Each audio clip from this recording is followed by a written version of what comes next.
Muy buenas, cordial saludo. Mi nombre es Freddy Ernesto Dita Vargas, estudiante de Ciencias Políticas.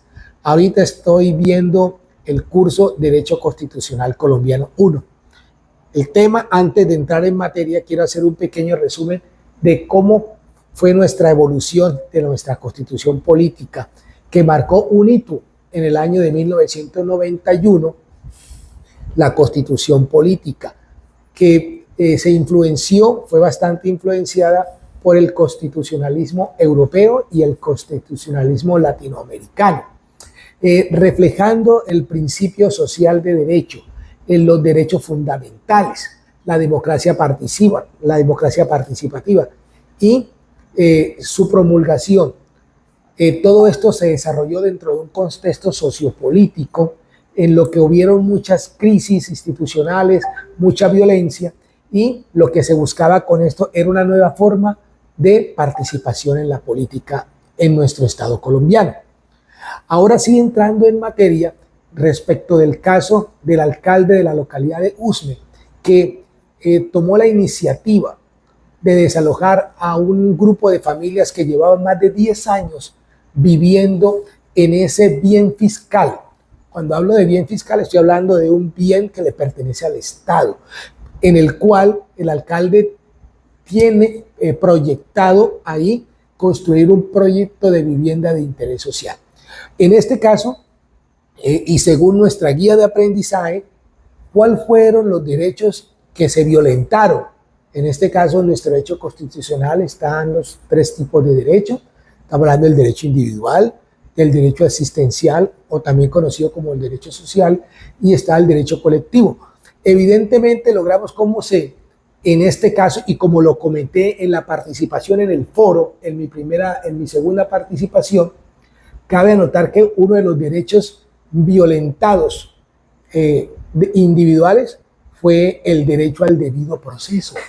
No hubo una oportunidad a la defensa de parte de, en este caso, los titulares de derecho, que son las familias desalojadas. Se les hizo un desalojo sin previa orden judicial. Y eso se ha visto en muchos casos, en muchos territorios, en los cuales el alcalde, en contubernio con el personero, en municipios donde no tenemos defensor público y quien representa y hace respetar nuestros derechos, no asiste el Instituto Colombiano de Bienestar Familiar, la orden judicial no se firmó, fueron bastante arbitrarios. En ese momento se ve violado ese debido proceso y es lo primero que logramos evidenciar. Recordémosle que los personeros son escogidos por la mayoría del Consejo Municipal, que es donde el alcalde entra a tener participación y donde se pierde ese equilibrio de los contrapesos del poder público. Entonces, primer derecho violado, el debido proceso individual que se le viola a todos.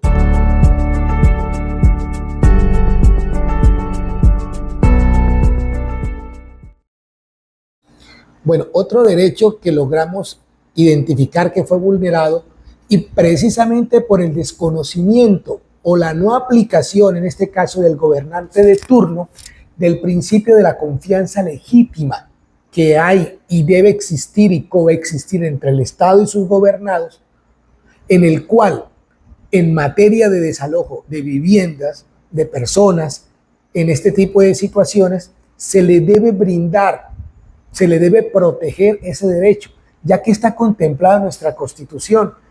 No necesariamente se necesita que haya un desalojo abrupto para hacer cumplir la ley. El principio, en este caso, lo que llamamos la conciencia legítima, que es lo que reconoce ese derecho que tienen los gobernados de estar ocupando un bien fiscal que lleva más de 10 años en este caso, y donde se ha generado una confianza con el gobernante de turno, en este caso el representante del Estado, para que el cual ha tolerado por más de 10 años la posesión de esos terrenos que se convirtieron en viviendas, en el cual tuvieron que demoler algunas, y que como principio, y la Corte así lo ha señalado en varias de sus sentencias y su jurisprudencia, que se le tiene que dar las garantías a este grupo de familias para que puedan ser reubicadas de manera digna. Y en este caso no fue así, porque se vieron obligados a vivir en albergues de turno, en sitios, en condiciones infrahumanas, donde también se afectó otro derecho fundamental, que es el derecho a la salud, el derecho a la dignidad. Entonces, le afectó la salud de las personas, de los menores, de los adultos mayores. Entonces, este principio de confianza legítima, que es el que la autoridad tiene que garantizar al ciudadano para que se pueda adaptar aquel que desalojó a una nueva vivienda donde tenga también todo ese tipo de servicios, donde tenga la oportunidad de vivir dignamente. Aquí se vio afectado seriamente entonces este principio asistencial, que es el derecho a la vivienda social, a la vivienda digna, a la vivienda de interés social. El derecho a la salud, que es un derecho fundamental, también vemos cómo se ve afectado. Y como resultado de la vulneración de estos derechos, está el impacto político como primer aspecto, donde se va a generar una gran desconfianza de los gobernados con su gobernante, en este caso del alcalde, que no tuvo en cuenta como primera autoridad tomar en cuenta el debido proceso.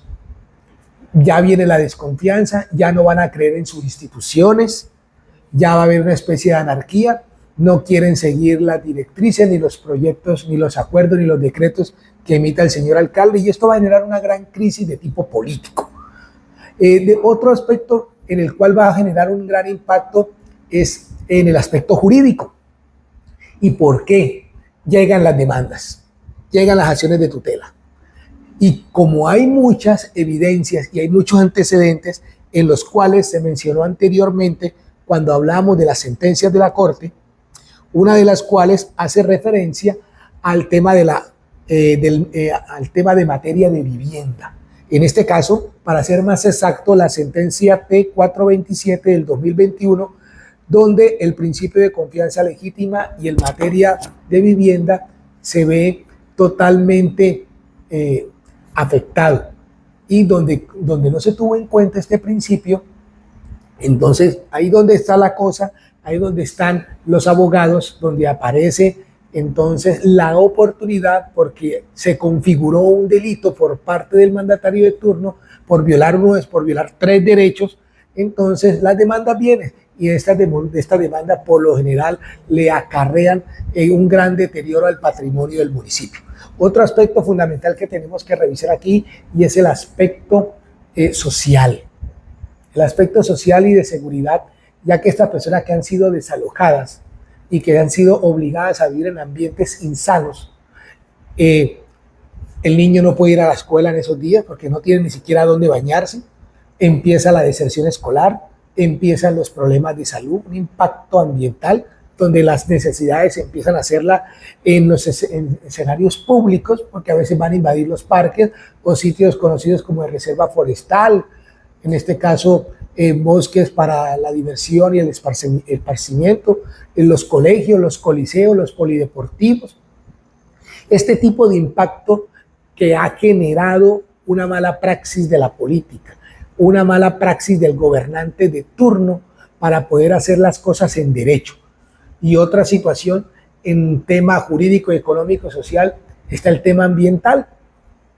Nos damos cuenta cómo muchas de estas comunidades entonces lo que hacen es que se van e invaden otro predio, así no sea un bien fiscal, sino un bien privado, y empiezan ahí a organizar sus cambuches, sus viviendas improvisadas, y la necesidad de las aguas negras, no hay sistema de acueducto, que no les van a dar permiso de uso del suelo por parte de la Secretaría de Planeación, porque dentro de su plan de ordenamiento territorial y su plan de desarrollo no está configurado como zona de expansión en términos de vivienda urbana. Este tipo de afectaciones, de impacto, va en detrimento de la calidad de vida de los gobernados, y lo que busca la Constitución política es generar bienestar social.